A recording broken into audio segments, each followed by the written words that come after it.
बाजी माशाल्लाह बहुत ही प्यारी लग रही थी, हमारी तो बड़ी बहन है, दुल्हन से भी ज़्यादा प्यारी लग रही थी। एक हमने टर्म हमेशा सुनी बचपन से, फ़ोटो बॉम्ब करना, किसी की तस्वीर के अंदर आकर अचानक से पूरी तस्वीर ख़राब कर देना, ये तो हमने सुना था।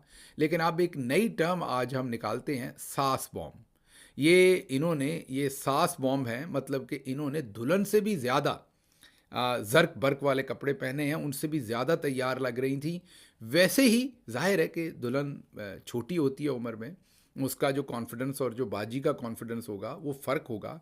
ऑन टॉप ऑफ दैट बाजी की इतनी तैयारी, दुल्हन बेचारी के तो दिन की मती मार दी बाजी ने। लेकिन ये कोई पहला मौका नहीं है, पिछली वाली के साथ भी बाजी ने यही किया था। इसीलिए मैं इस वाली से कहता हूँ, ये बच्ची हमारी जो है, कि ये बेटी हमारी सूरह नास पढ़े, इसकी तलावत करे बार बार, ताकि इनकी ज़िंदगी खुश व खुरम रहे। तो सफदर भाई के साथ ये मामला हुआ।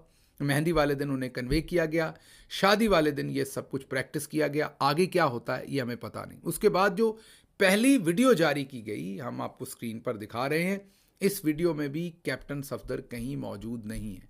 फिर सोशल मीडिया के ऊपर बहुत शदीद इस पर तनकीद हुई, कई घंटे वो तनकीद चलती रही। अब देखते हैं कि इस सारी तनकीद के बाद सफदर साहब से रिलेटेड कोई वीडियो जारी की जाती है कि नहीं। नून लीग के कुछ अकाउंट्स ने पुरानी एक वीडियो जो पिछली शादी की थी, जुनेद सफदर साहब की जो पिछली शादी थी, जिसमें उनकी बेगम ने शायद हरे रंग के कपड़े पहन रखे थे उसी इवेंट पर, उस वीडियो को जारी किया गया, जिसमें उस वक्त कैप्टन सफदर साहब स्टेज पर खड़े मौजूद थे।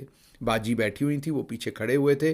वो उस शादी की थी। अब नून लीग के जो सोशल मीडिया विंग था, उन्होंने हजीमत से बचने के लिए वो पुरानी वीडियो जो है वो जारी की। लेकिन हकीकतन आज जो है, अभी तक सफदर साहब होंगे ज़रूर वहाँ पर, ऐसा नहीं है। उनकी अलग जुनेद सफदर के साथ तस्वीर आई हैं, और अब ये नहीं पता कि वो इस शादी की हैं, पुरानी शादी की हैं, लेकिन कम अज़ कम वो बाजी के साथ चलते हुए, बाजी की मौजूदगी में उनको इजाज़त नहीं थी कि वो जुनेद सफदर साहब के साथ तस्वीर जो है वो बनवा सकें।